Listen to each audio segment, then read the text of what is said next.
Hi there. Welcome to the Raven's Call. I'm Eric Wordweaver Sjerven, Gothi of the Ridgar folk here in East Texas, and I'd like to welcome you to the show. This is a show where I ramble on about different heathen-related subjects, just kind of whatever strikes my fancy or lights my mind on fire at the time. So, big UPG warning at the beginning of these videos. This is just the way that I see the world. This is not necessarily reflective of anybody else. This does not globalize to heathenry in general. I wouldn't say that any two heathens really see the world the same way. So this is just simply my views, my insights, and my experiences going through life and being heathen pretty much my whole life. I'm a couple decades into it at this point as far as officially identifying as heathen. And I was heathen before that, I just didn't know that's what you called it. So, in gist, the big UPG warning is that I am not a hardcore recon. I am a modern heathen with modern sensibilities.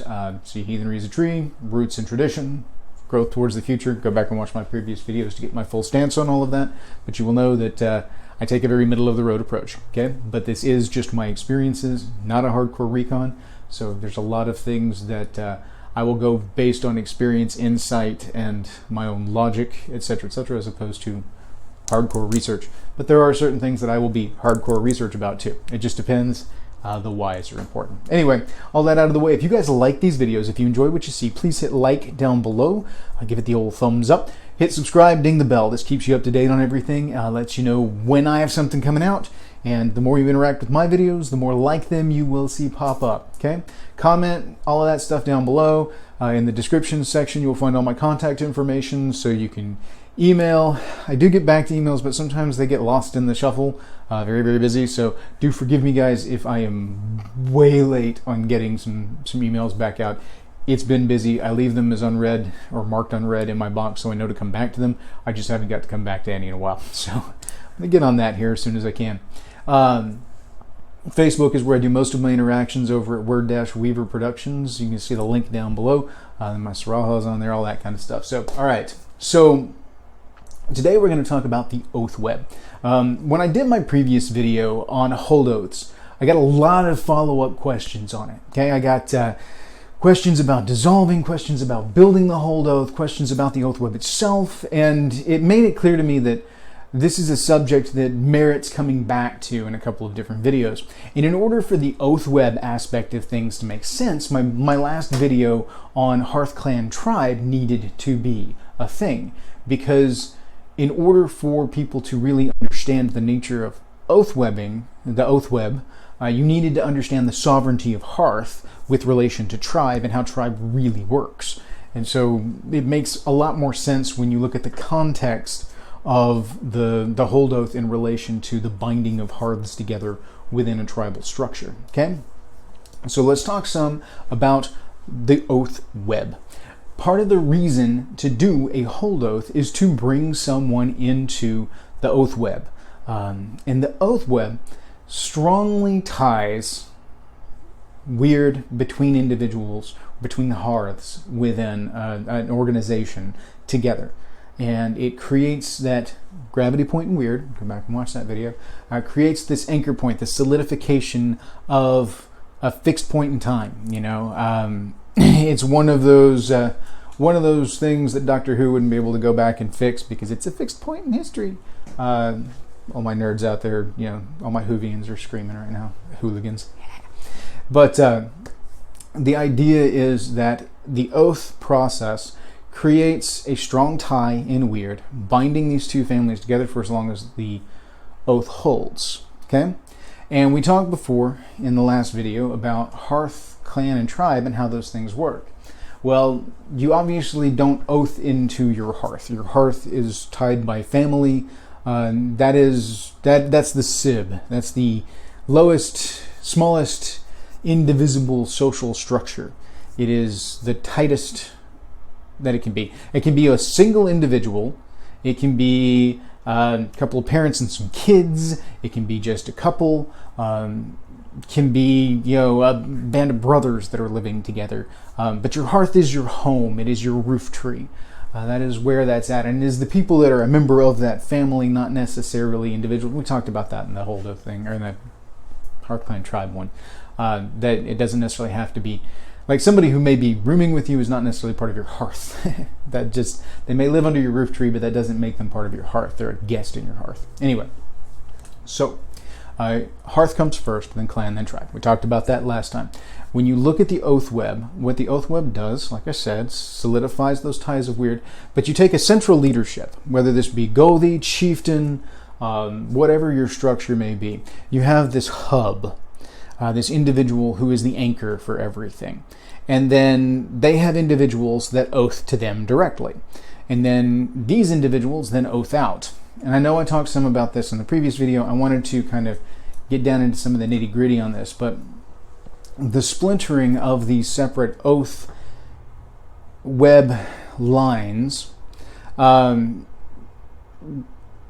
is a protective layer, but what it does is it centers this individual in the middle as the epicenter of all of the oathing, right? So you've got, say, your Gothi here, and then his officials. You have a lord and thanes, or Gothi and jarls, whatever it is that you call your people, whatever it is you call your particular stations. You have that center point, and then those around them, and then those that may swear to them, and these swear to those. It gets convoluted. There's not a set pattern for who has to oath to who. It is a tribal thew or tradition. It's a tribal culture kind of thing as far as what you guys set for your tribe, for your kindred, whatever it may be, your organization. You'll set the parameters for how the web is set up. But when you bring someone into the oath web, what that does is that ties them to the tribal luck. You can have people that are part of the community around, but it doesn't necessarily bind them to the tribal luck. Like we have people around Dridgar that come in and are folk community is what I call them. Good folk is what some other people will call them. It just depends. Depends on the particular tribal culture. But it is the community that builds up around the core central tribe or kindred or whatever you call them. And these are friends, these are extended family members, these are people that come but are not necessarily part of the actual organization. But they're still an integral part of the culture of your tribe because they're the regulars. They're the people that are there all the time. They add a little flavor to things. They may not be tribe, but it wouldn't be the same if they weren't there. These are community. And while they benefit some from the glow of the luck, a little bit of the overflow of the luck of the tribe, they're not in it, We go back to looking at my altar as the well theory. What you have is the luck that comes from the gods, the luck that is gathered by all of the people that bring luck to the tribe, the deeds of the tribe. All of this pools in the well of the tribe. And at the center of the well is that central leadership, that Gothi, the chieftain, whatever. Your central leadership is right there. And they become what I call the seat of luck. And this is something you will see in other people's references. It's a thing. But anyway, there you have the seat of luck. Because this is the person around whom all of this coalesces. And from them it radiates out to the other individuals within the tribe. And then there's some spillover to the folk community that benefit from association with the tribe, but aren't necessarily of the tribe. Those that, if this is the well, then the leadership is at the deepest point of the pond, right? They're at the deepest point, totally immersed in it. And outwards and up the banks, the tribe all gathers, but they're in the water. Then the folk community gathers around the edge, the rim, and they can drink from it, but they're not in it. They're not down in the well, really getting the benefits of it. And this is an essential thing to think of when you're talking about the oath web. The entire reason for making an oath web is to bring those people in and keep them in that well, to keep them tight and tied. It creates a conduit through which the luck passes.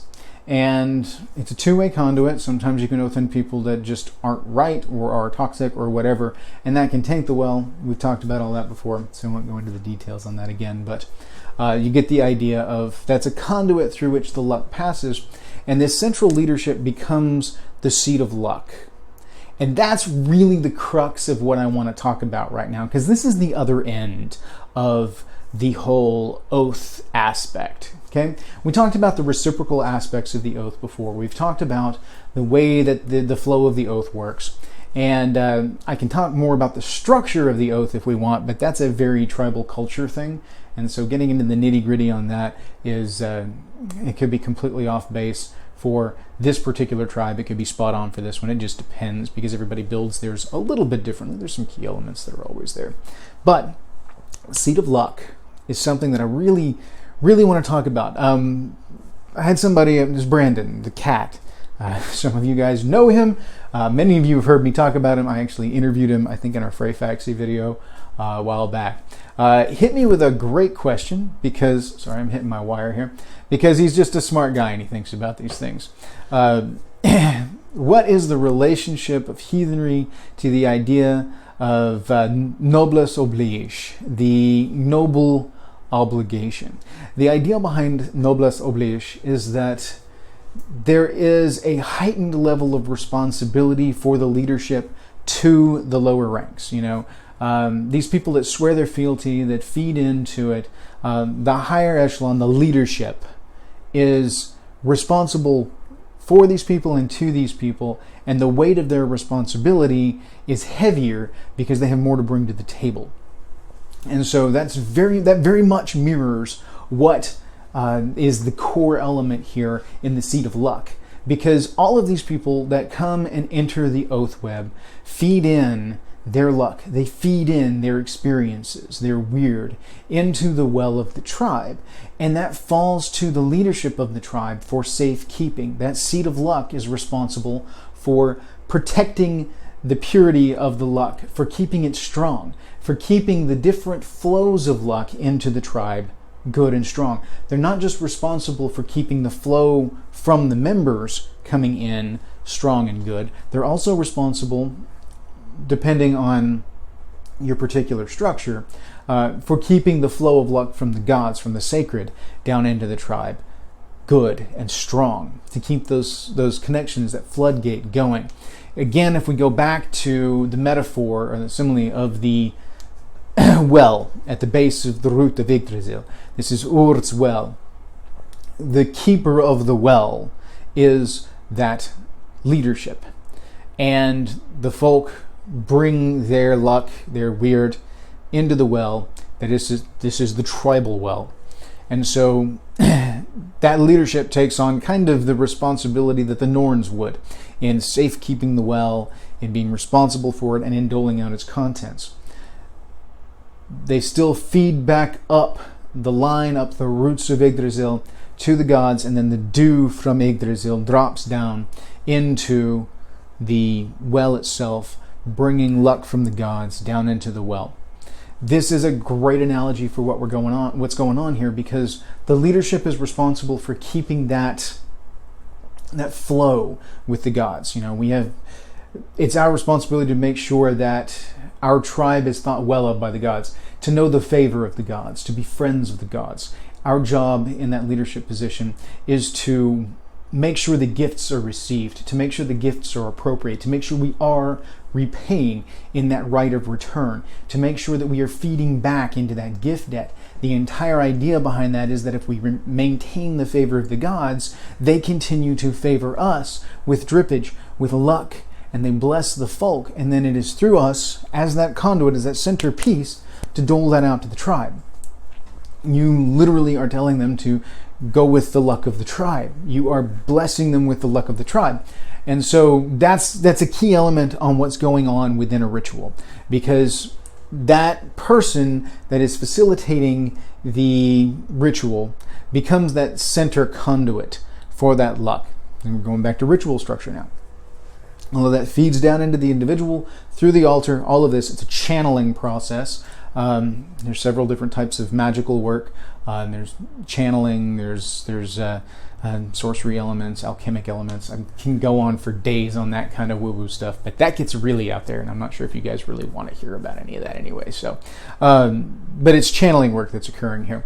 Energy's coming down into the well, and it's being channeled by the ritual facilitator, who is frequently the leadership of the tribe, that seed of luck, and is going out to the tribe. Now, in the instance that it's not the leadership of the tribe, it's important that the leadership of the tribe be involved in the ritual because they need that flow of luck from the gods to them so that it can go into the tribal stores. It's still, even if they're not there, going to go to the tribal members that are there in the well during ritual and then feed through that oath web back up to that central leadership. So it's all going to funnel into, and I say up, it's actually more down as the appropriate. It's all going to flow downhill into the well and into the lowest point, which is the leadership. That's that pooling point where everything gathers. In this instance, a bottom-up versus a top-down kind of hierarchy seems to be more appropriate because we're thinking about the flow of water. And that most mirrors the flow of energy, path of least resistance, pooling areas, things like that. I can go on forever about energy work too. Anyway, so the flow of these luck energies goes down into the well, into the epicenter, which is that leader, that seat of luck. And they become imbued with all of that luck. They become responsible for it. They then need to dole it out, and they need to safeguard it, they need to protect it, they need to build it, they need to wield it appropriately so that it builds on itself, kind of like playing the stock market. Invest that luck appropriately, and the luck will build upon itself and feed back in. So it's there's a whole lot of different levels that go on here. It's a complex responsibility that the leadership takes on, and this is something that a lot of people don't necessarily understand in the modern day when they're setting up their chieftains or their godis to lead these organizations. I see a lot of people that want to do more laissez-faire, more diluted leadership in a tribe, and that's fine. That's your call. Not my hall, not my call kind of thing. But I will say this, that there is benefit to having central leadership. The idea of a singular focused drive, just from a mechanical point, of a singular focused drive for the betterment of the tribe, especially informed by the tribe in forms of councils and things like that. A benevolent leader is honestly, in my eyes, the best setup. But that's just my eyes. Okay, the benefit from the metaphysical side is you create that seed of luck. You bestow upon that person the faith of the seed of luck. You say, all right, here you go. Here's my tab. Let's do this. You're the seed of luck. Somebody else comes up. All right, there's mine. You're the seed of luck. And so all of those points then flow into the center. And that's a key thing with the oath web. As you design it, as you build it, all of the roads lead to Rome eventually. All of the threads lead back to that central leadership. Whether or not you have members oathed to each other, they still need in some way through the web to be oathed back to that central leadership to truly be part of the oath web. You may have, like in our instance, I may have jarls underneath me that have a couple of different families underneath them. So I may have, Jan Hari over here and Oli. And Oli is my jarl, and Jan Hari over here is a Carl in the tribe, and he's come in and he's oathed to Oli, and Oli is oathed to me. Now, Jan Hari is not necessarily oathed to me directly, but he is part of my oath web, and Oli, under my auspices, has taken another point on that web and branched it out. So therefore, he is still tied to me by a degree of separation. That's the way the oath web works. You get pulled in. It doesn't necessarily mean you have to be oathed to the central leadership. It just simply means that you have to be within the roadways to that. You need to tie in at one of these jump points, and that helps to tie you to the flow. It's like jumping on an electric current. Hey, let me tap in there and then get my flow of power too. Yeah, it's a thing. You can stand by a light that's, I'm trying to find a good metaphor for it. But anyway, it's one of those things that, when you plug into the power circuit, you really get the flow of energy. You can get the radiation off of it, the heat off the light or whatever, but in order to get a real plug in, you need to plug in.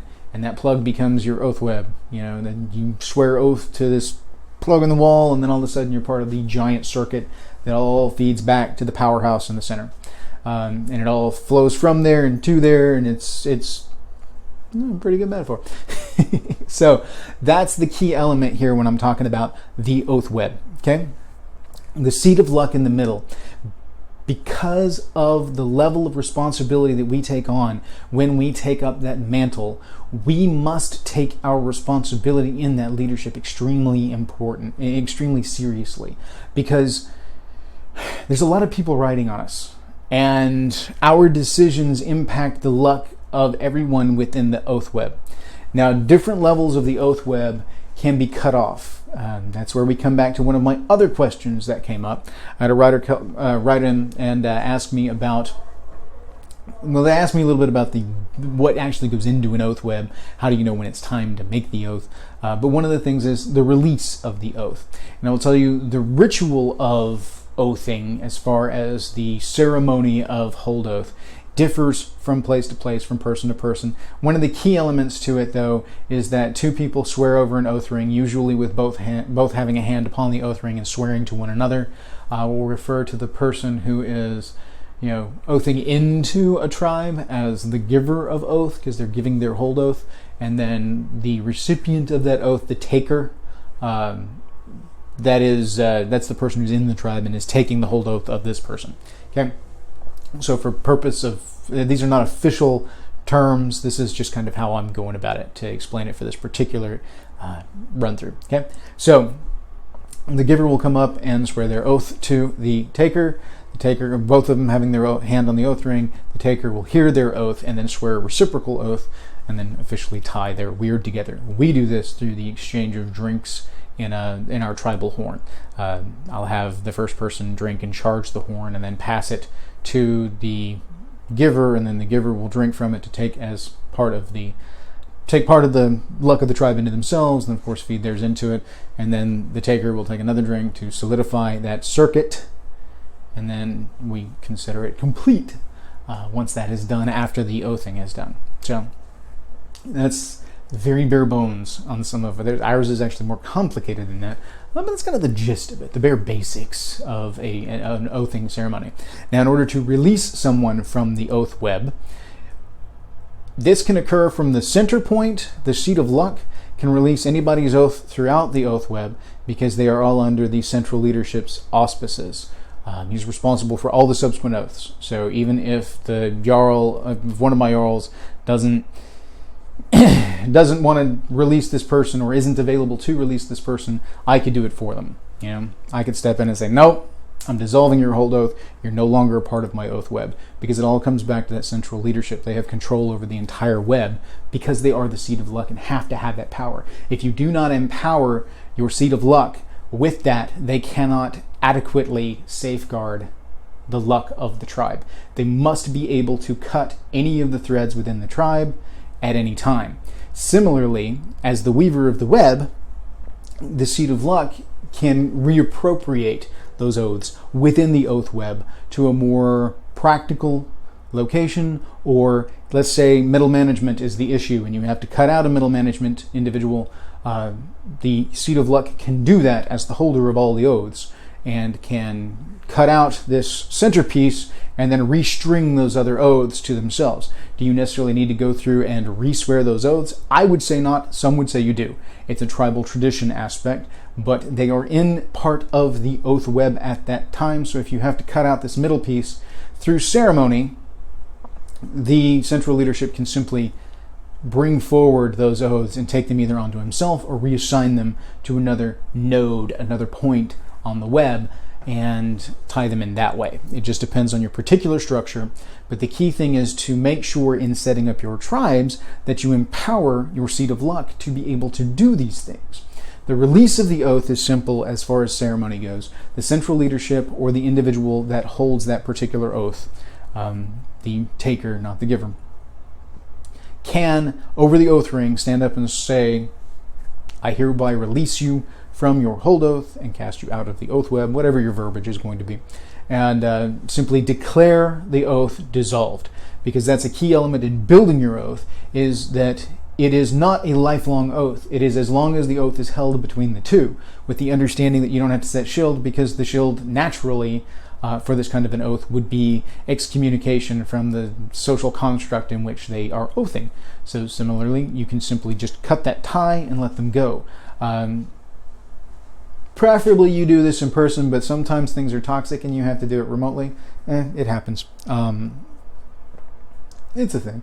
The big thing is someone to bear witness to the release of the oath, to make it official, so that they can then vouch for this having been done to the other members, provided this is a person the other members trust.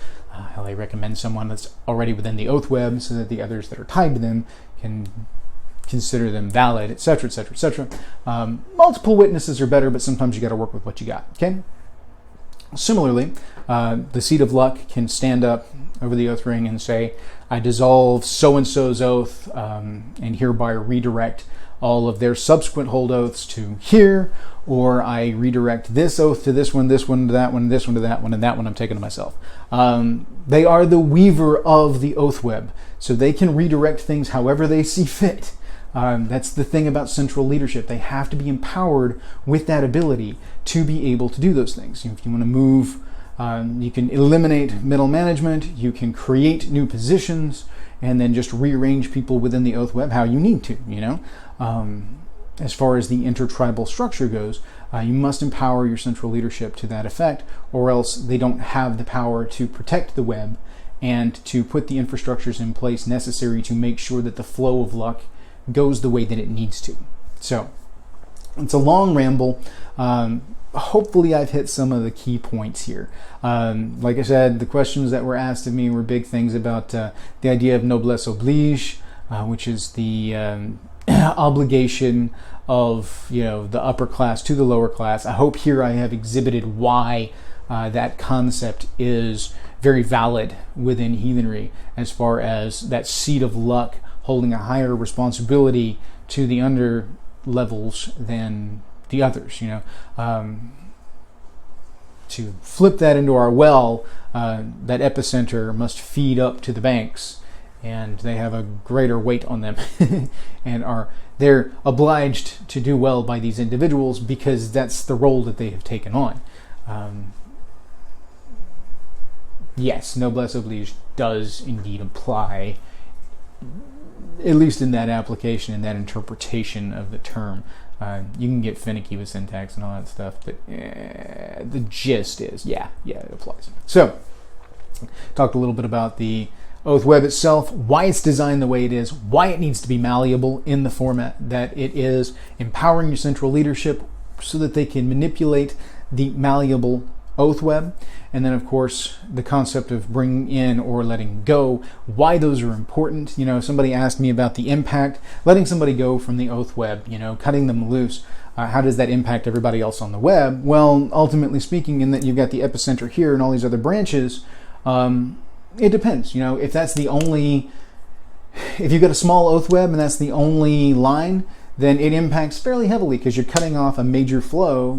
If you've only got like central leadership and 4 members, then you're cutting off a quarter of the flow into the tribe. There's some impact there, Plus the shake of the web is felt more because there's less to absorb it.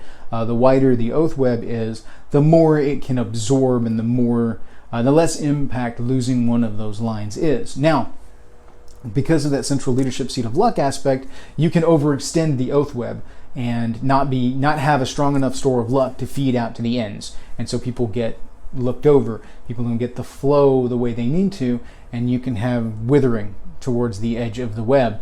And that can be very, very dangerous to a tribe when you start losing those end pieces. Naturally, it's going to happen. It's not a universal thing. You can't always be 100%. But you try to keep the oath web proportionate to the store of luck within the seat of the tribe. And if you overreach, you will tell, because you can look to your seat of the tribe and see that they are taxed, that they are not, there's too much of a drain on the luck. And this can either be because an individual within the tribe is pulling too much or is putting poison into the well. It can be that you've extended the web too far. It could be that the rituals aren't in the right places, or the structure is not in the right places to feed the luck back into the center the way that it needs to, so that it can then flow out to the exterior.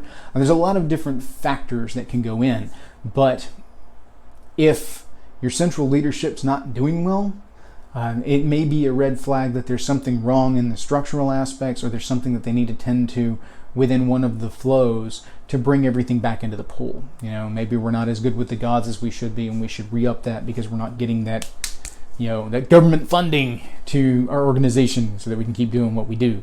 We get the donations down here, but it's that big government grant that really lets us continue to operate. That can kind of be a thing.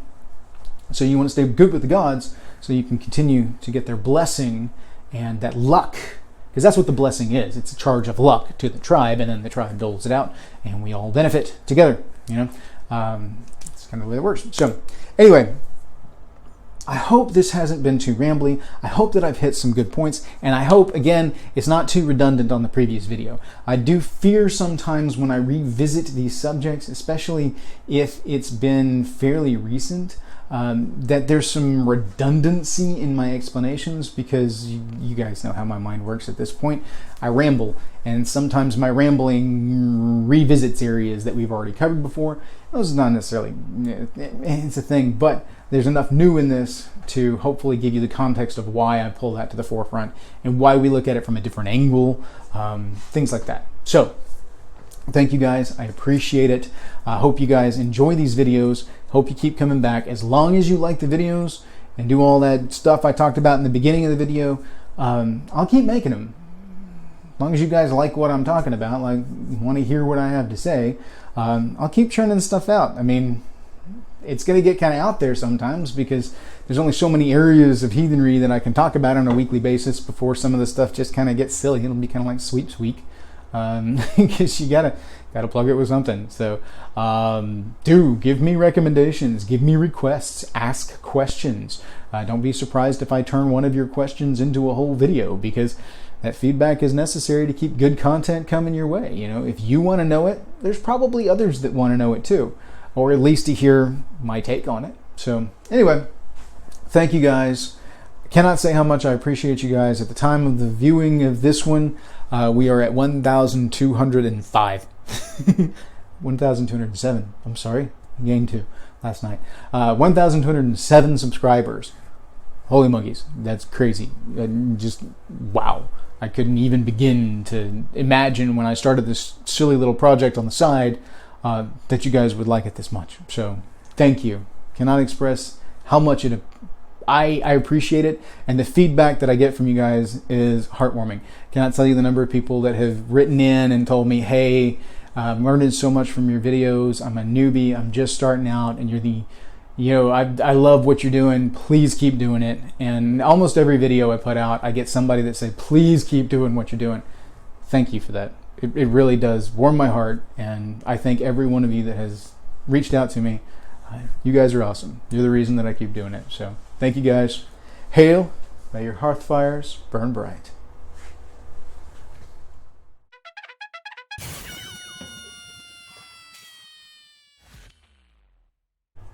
Alright, this one's going to be the Oath Web and Seat of Luck.